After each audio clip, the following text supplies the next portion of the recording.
ذوالحجہ کا مہینہ یہ اسلامی کیلنڈر کا آخری مہینہ ہے، اور یہ اس اعتبار سے بھی اہم ہے کہ یہ ہمیں اس بات کی یاد دہانی کراتا ہے کہ دیکھو تمہاری زندگی کا ایک سال گویا مکمل ہو رہا ہے، اور یہ پروردگار کی دی ہوئی جو نعمت ہے زندگی، اس کا ایک سال گھٹ گیا ہے۔ اب اپنا حساب لگاؤ، جس طریقے سے سال کے آخر میں ہر کوئی حساب، دکاندار بھی حساب کرتا ہے، حکومتوں کا بھی حساب ہوتا ہے، اداروں کا بھی حساب ہوتا ہے سال کے سال، اسی طرح تم اپنی زندگی کا حساب لگاؤ کہ یہ سال تمہارا کیسا گزرا ہے، کس طریقے سے گزرا ہے، آیا پروردگار کے حکموں کو پورا کیا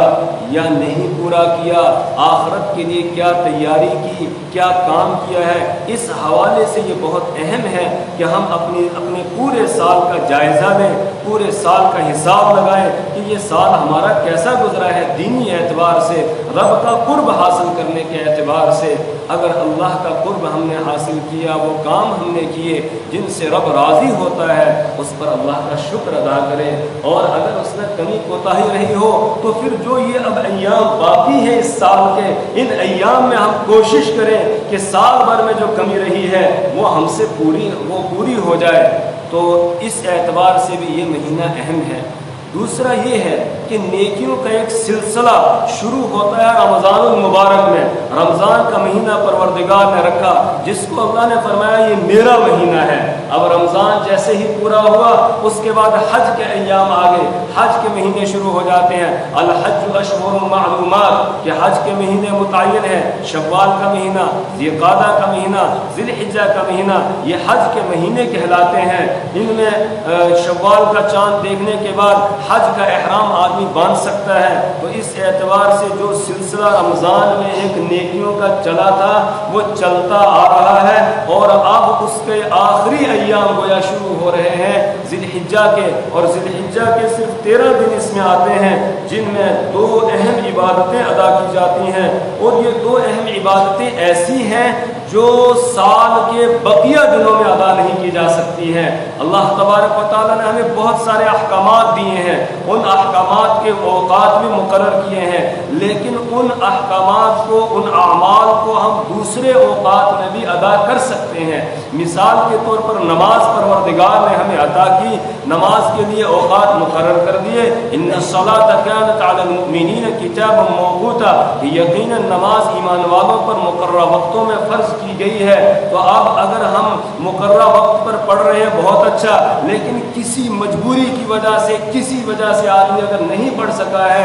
تو دوسرے وقت میں وہ پڑھ سکتا ہے۔ اسی طریقے سے نوافل کے لیے تو 24 گھنٹے کھلے ہیں، جس وقت آدمی پڑھنا چاہے پڑھ سکتا ہے۔ بس کچھ تھوڑے اوقات ہیں جو مکروہ اوقات کہلاتے ہیں، ان میں ممانعت ہے، اس کے علاوہ جب پڑھنا چاہے ہم نوافل پڑھ سکتے ہیں۔ روزوں کے لیے اللہ نے رمضان المبارک کو مقرر کیا، رمضان کے مہینے میں روزے رکھے جاتے ہیں۔ اگر کوئی بیمار ہو جائے، کوئی سفر میں ہو، تو اس کو روزہ چھوڑنے کی اجازت ہے کہ وہ چھوڑ دے، اور بفعدۃ من ایام اخر، دوسرے دنوں میں اس کی قضا کر لے، اس کی جو تعداد ہے اس کو پورا کر لے۔ اسی طرح نفلی روزے جب چاہے آدمی رکھ سکتا ہے۔ صرف 5 دن سال میں ایسے ہیں کہ جن میں روزے رکھنے کی ممانعت ہے، ان میں آدمی روزہ نہیں رکھ سکتا ہے۔ ایک تو عید الفطر کا دن اور عید الاضحیٰ کا دن۔ عید الاضحیٰ کے بعد ایام تشریق کے 3 دن ہیں، ان میں روزہ رکھنا حرام ہے، منع ہے۔ اس کے علاوہ پورے سال میں نفلی روزے ہم رکھ سکتے ہیں۔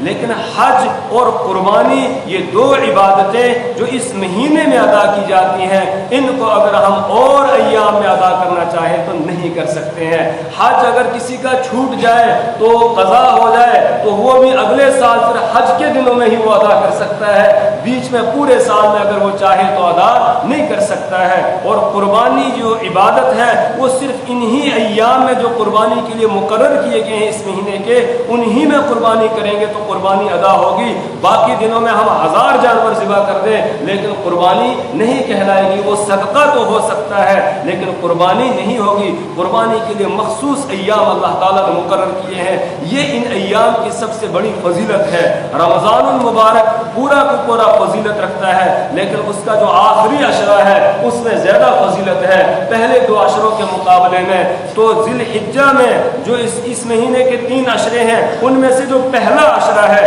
اس کی فضیلت ویسے ہی ہے جیسے کہ رمضان المبارک کے آخری عشرے کی فضیلت ہے۔ اللہ کے رسول صلی اللہ علیہ وسلم نے ارشاد فرمایا یہ جو عشرہ ذی الحجہ ہے، ذی الحجہ کے 10 دن ہیں، 10 تو کہا جاتا ہے ورنہ ہے 9 ہی دن ہیں، تو ان 9 دنوں میں اللہ کے رسول صلی اللہ علیہ وسلم نے فرمایا اگر کوئی آدمی روزہ رکھتا ہے تو صیام یوم یعدل صیام یوم منہا، کہ اس عشرے کے دنوں میں سے ایک دن کا روزہ وہ برابر ہے صیام سنۃ، دوسرے یعنی سال کے پورے سال روزے رکھنے کے برابر۔ ایک دن کا روزہ ایسا ہے جیسے نفلی روزے آدمی نے پورے سال رکھے ہوں، پورے سال روزے رکھنے پر اللہ جتنا ثواب عطا کرتا ہے اتنا ہی ثواب پروردگار ان 10 دنوں میں سے ایک دن کے روزے پر اللہ تعالیٰ عطا فرماتا ہے۔ اسی طریقے سے وقیام لیلۃ منہا، کہ اس عشرے کی راتوں میں سے ایک رات کا قیام وہ یعدل قیام لیلۃ القدر، لیلۃ القدر کے قیام کے برابر ہوتا ہے۔ یعنی ایک رات اگر آدمی جاگا ایسا ہے جیسے لیلۃ القدر میں شب قدر میں وہ جاگا ہو، اتنا ثواب اللہ تعالیٰ عطا کرتے ہیں۔ اسی طریقے سے ایک روایت بخاری شریف میں ہے اللہ کے رسول صلی اللہ علیہ وسلم نے ارشاد فرمایا کہ ان 10 دنوں میں اللہ تبارک و تعالیٰ کو نیک اعمال، چاہے وہ نماز ہو، روزہ ہو، صدقہ اور خیرات ہو، تسبیح ہو، قرآن پاک کی تلاوت ہو یا اور ذکر و اذکار ہو، جو بھی آدمی نیک کام کرے گا، کسی کی مدد ہو، خدمت ہو، جو بھی نیک کام آدمی کرے گا تو یہ نیک اعمال اللہ کو ان دنوں میں جتنے محبوب ہیں، پیارے ہیں، بقیہ دنوں میں اتنے محبوب اور پیارے نہیں ہیں۔ اور دنوں کے اندر اگر آدمی نیک اعمال کرتا ہے تو اتنے محبوب اللہ کو نہیں ہیں جتنے محبوب ان دنوں میں نیک اعمال ہوتے ہیں۔ اس لیے اب یہ عشرہ شروع ہو چکا ہے، آج اس کی پہلی تاریخ ہے، تو آج ہی ہم ارادہ کریں کہ انشاءاللہ ہم ان ایام کی قدر کریں گے اور ان ایام میں زیادہ سے زیادہ ہم اعمال صالحہ کرنے کی کوشش کریں گے۔ جو آدمی روزے رکھ سکتا ہو آسانی کے ساتھ وہ نفلی روزے رکھے، اگر 10 دن کے یعنی 9 دن کے پورے روزے نہ رکھ سکے آدمی کمزوری کی وجہ سے، یا آج گرمی کے ایام چل رہے ہیں دن بھی بڑا ہوتا ہے، تو کم سے کم 9 ذی الحجہ کا جو روزہ ہے جس کو یوم عرفہ کہا جاتا ہے، عرفہ کے دن کا روزہ، اس کو ہم ضرور رکھنے کی کوشش کریں، اس لیے کہ عرفہ کے دن کا جو روزہ ہے اس کے بارے میں اللہ کے رسول صلی اللہ علیہ وسلم فرماتے ہیں مجھے اللہ کی ذات سے امید ہے جو آدمی عرفہ کے دن روزہ رکھے گا، 9 ذی الحجہ کو روزہ رکھے گا، تو 9 ذی الحجہ کو روزہ رکھنا یہ اس کے لیے 1 سال پہلے کے اور 1 سال بعد کے گناہوں کے لیے کفارہ بن جائے گا۔ اللہ تعالیٰ اس کے گناہوں کو مٹا دیں گے۔ لیکن یہ بات یاد رکھنی چاہیے، اس طرح جو فضیلت کے اعمال آتے ہیں جن سے گناہ معاف ہوتے ہیں، اس سے صغیرہ گناہ معاف ہوتے ہیں، کبیرہ گناہوں کے لیے توبہ شرط ہے، تو اگر آدمی توبہ بھی کر لے گا اللہ تعالیٰ اس کے کبیرہ گناہوں کو بھی معاف کر دے گا۔ لیکن کبیرہ گناہوں کی تفصیل ہے، ایک وہ کبیرہ گناہ ہے جن کا تعلق حقوق اللہ سے ہے، اللہ کے حقوق کو ہم نے پامال کیا ہے، تو اور دوسرا حقوق العباد، تو حقوق اللہ میں وہ اعمال جن کی تلافی اب ممکن نہیں ہے، جب سچے دل سے توبہ کریں گے اللہ ان کو معاف کر دے گا، اور جن اعمال کی تلافی ممکن ہو ان کی تلافی کرنا آدمی شروع کر دے۔ مثال کے طور پر کسی کی نمازیں چھوٹی ہوئی تھی، اب وہ قضاء عمری کے طور پر چھوٹی ہوئی نمازوں کا حساب لگا کر اور پھر ان کی ادائیگی شروع کر دے، تو اللہ کی ذات سے امید ہے اللہ تعالیٰ اس سے قبول فرما لیں گے۔ کسی کے روزے چھوٹے ہوئے ہیں اور 2-4 سال کے چھوٹے ہیں، اب ان روزوں کی وہ قضا شروع کر دے گا، پروردگار کی ذات سے امید ہے اللہ قبول فرما لے گا۔ تو یہ حقوق اللہ میں ہے، اور حقوق العباد کے اندر ضروری ہے جس کا جو حق ہے وہ اس کو ادا کیا جائے۔ کسی کا مال ہم نے دبایا ہے وہ مال اس تک پہنچایا جائے، کسی کی زمین ہم نے ہڑپ کی ہے وہ اس کو واپس کی جائے، کسی کی کوئی اور چیز ہم نے غصب کی ہے وہ اس کو واپس لوٹائی جائے، یا کسی کو ہم نے اپنی زبان، اپنے ہاتھ یا کسی اعتبار سے کوئی تکلیف پہنچائی ہے اس سے ہم یہاں معافی مانگ لیں، یہاں معافی مانگ لیں گے تو قیامت کے دن اللہ تعالیٰ معاف فرما دیں گے۔ ورنہ اللہ کے رسول صلی اللہ